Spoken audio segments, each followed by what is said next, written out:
इसी मलुक पीठ में एक संत आए थे,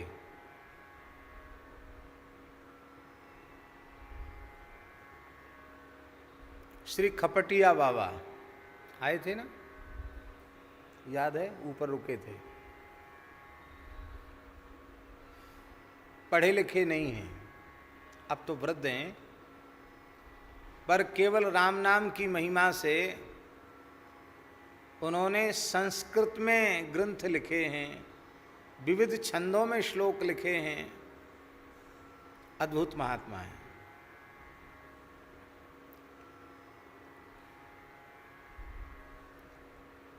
आज भी हजारों लाखों लोग उनकी प्रेरणा से नाम जप कर रहे हैं।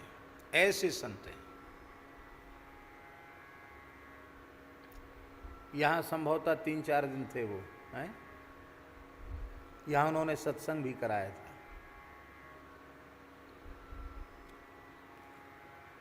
तो एक जगह चातुर्मास्य कर रहे थे और ऐसा कुछ उनका प्रभाव कि वो जहाँ रहे, जिस क्षेत्र में रहते, वहाँ स्वाभाविक सैकड़ों घरों में कीर्तन शुरू हो जाता है। ऐसा कुछ दिव्य प्रभाव है।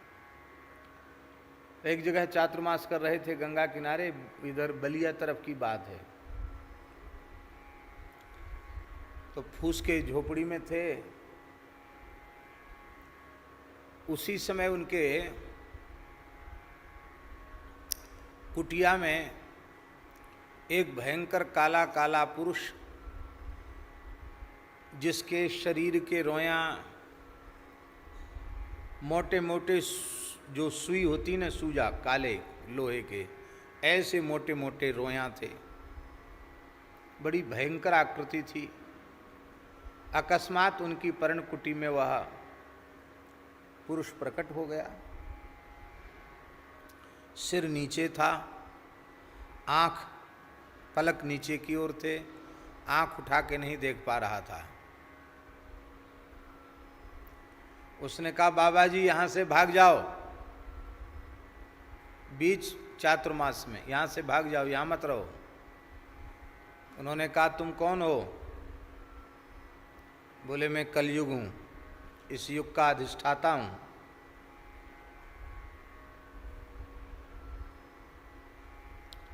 तो इन्होंने कहा कि तुम हमको भगाना क्यों चाहते हो भाई? हमने तो आपका कुछ बिगाड़ा नहीं, आप हमको क्यों भगाना चाहते हो? उसने कहा कि सारे साधनों को तो मैंने बर्बाद कर दिया, नष्ट भ्रष्ट कर दिया, केवल एक राम नाम बचा है, उसी के आगे मेरी दाल नहीं गलती है।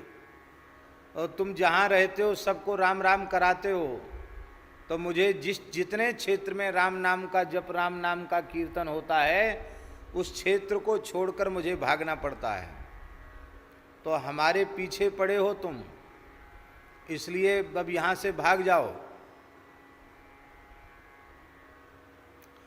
तब उन्होंने कहा कि हमने तो बड़े भाग्यशाली हैं जो आपका दर्शन हमको हुआ, तो आप हमको देख क्यों नहीं रहे हो? नज़र आपकी नीची क्यों है?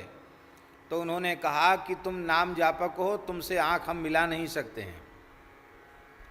तुम नाम का आश्रय लेकर रहते हो, तो तुमसे हम आंख मिलाकर बात नहीं कर सकते हैं, पर तुम्हारी खैर इसी में है कि यहाँ से चले जाओ।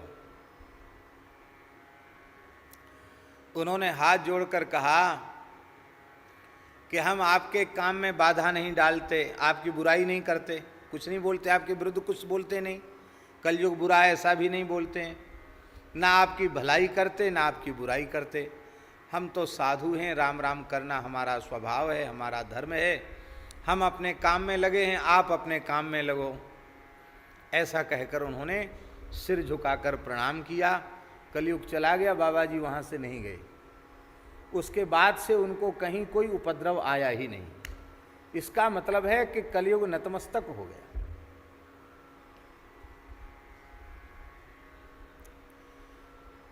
केवल केवल राम नाम में, हरि नाम में, भगवान नाम में ही ऐसी सामर्थ्य है जो कली के समस्त दोषों को वह समाप्त कर सकता है,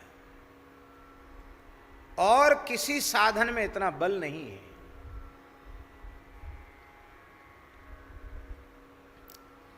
इसलिए कलिमल मथनम,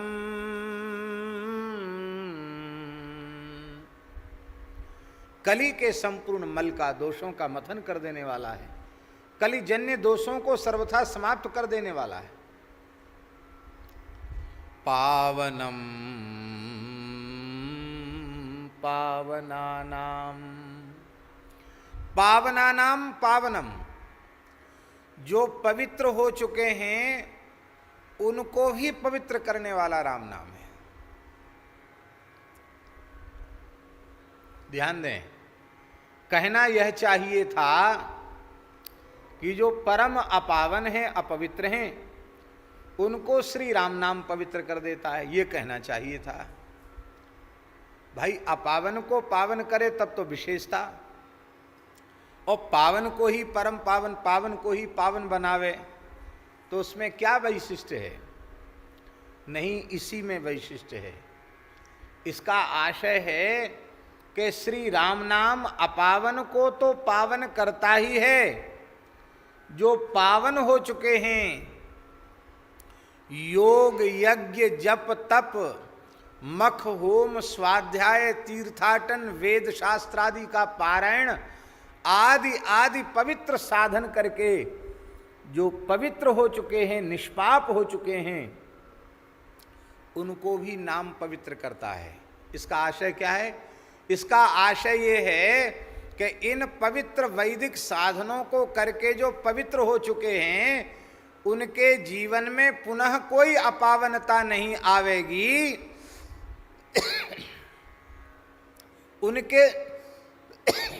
उनके जीवन में पुनः कोई अपावनता नहीं आवेगी, इसकी गारंटी कोई नहीं ले सकता। ध्यान से सुने, अजामिल में कौन सी कमी थी? पवित्र ब्राह्मण कुल में पैदा हुआ, सारे संस्कार शास्त्रीय विधि से हुए,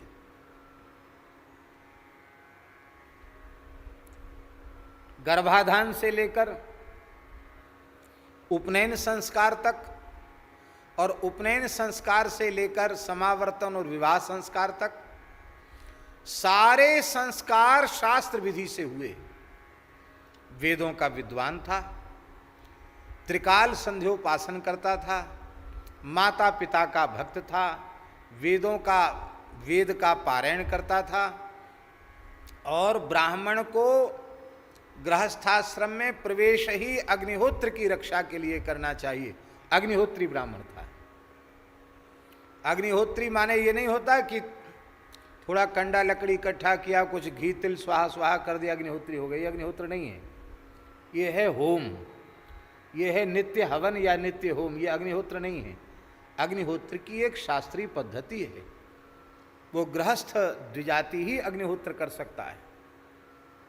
बड़े दुर्भाग्य की बात है कि इस समय अग्निहोत्र विलुप्त प्राय हो रहा है, जो धर्म का मूल है।